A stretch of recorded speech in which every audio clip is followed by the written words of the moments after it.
Today's topic is going to be, what are the thoughts you can't help thinking? Triggers. So we're going to jump right into the presentation. I am going to share my screen with you.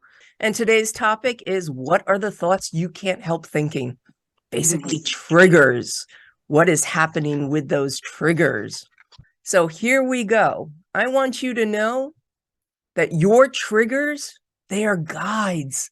They are guides to your freedom. And you're thinking, what?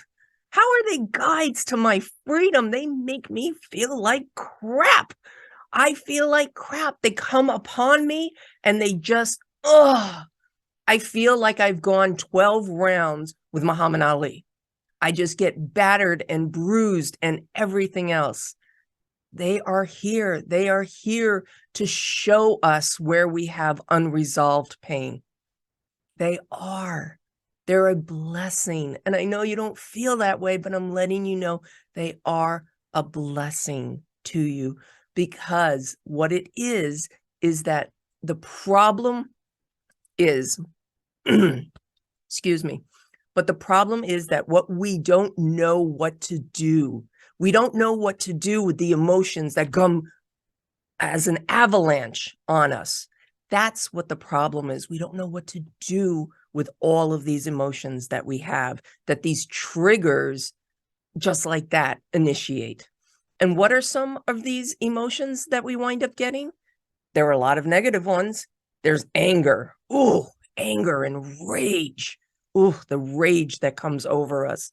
Then the sadness, just like that. The sadness comes over. Then guilt. Suddenly we feel guilty. We didn't do anything and we feel guilty. We either feel guilty that our emotions are so intense that we can't handle it.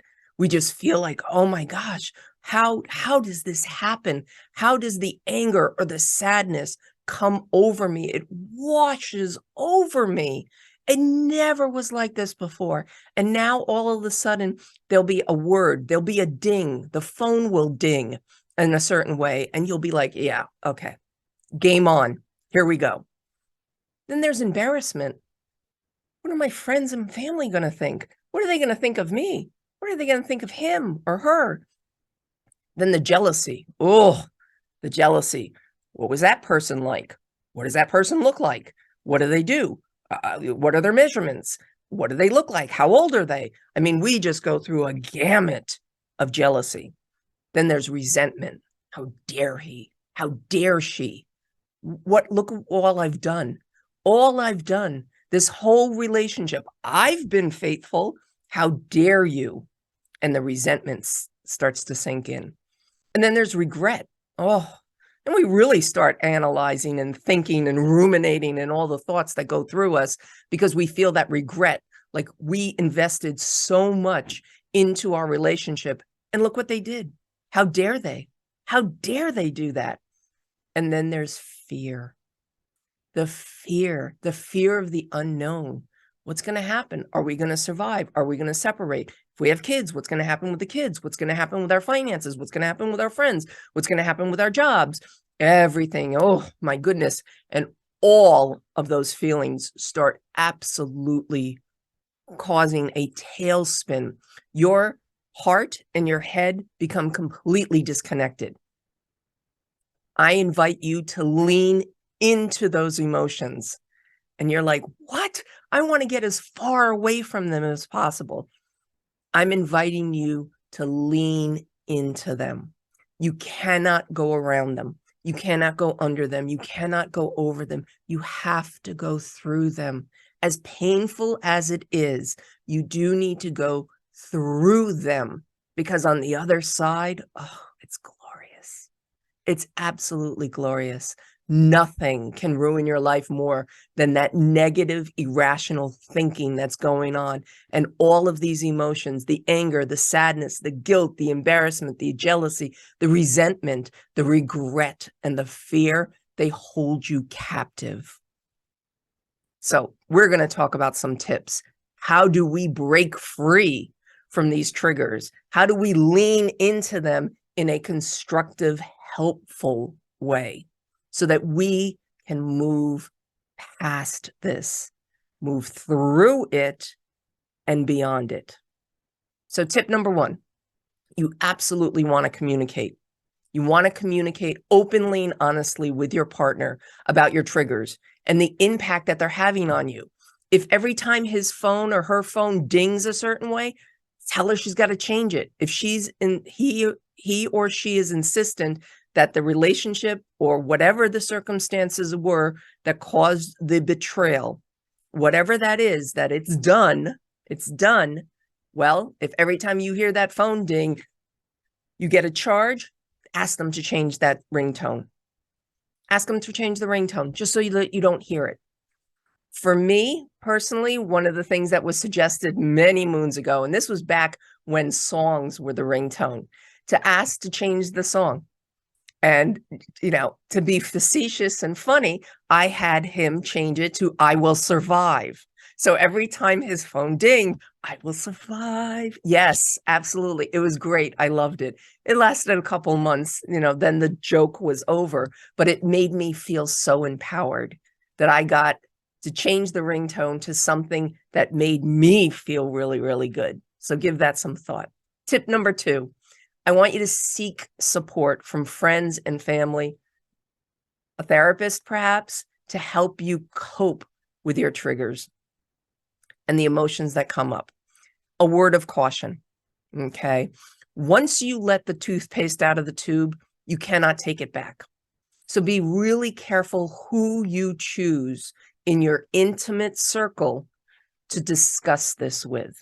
Because if you tell everybody, everybody's got an opinion. Everybody's going to tell you what they think. Well, not for nothing. This is your relationship. Just as I mentioned, every single relationship is completely different. So please be careful who you are letting into your circle. Tip number 3 is avoid situations that will be triggering for you. Don't go to places that you associate with the betrayal. For me personally, it was a particular restaurant they went to. I couldn't even drive by the restaurant. My heart would beat out of my chest.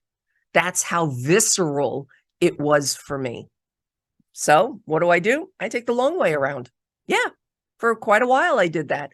And then when I felt stronger and I felt like I could deal with it, I started to drive by. Then what did I do? I parked in the parking lot. And then I made my way in. And then I had a meal there and looked around.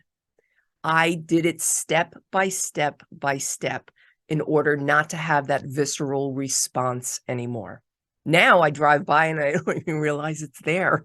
I drive right by it and I'm like, oh, wait, yeah, okay. So tip number 4, I want you to practice self-care.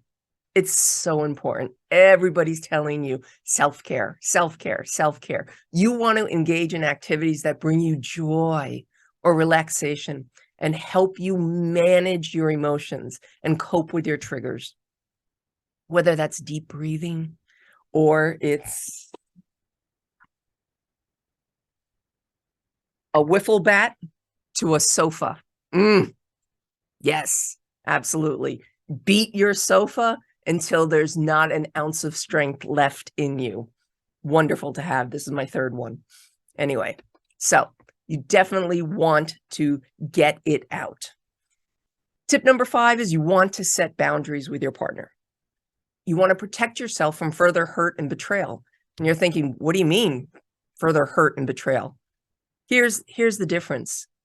You're wiser. Yeah, you're definitely wiser now. Yep. So there might be more hurt, might be more betrayal in the future. We don't know.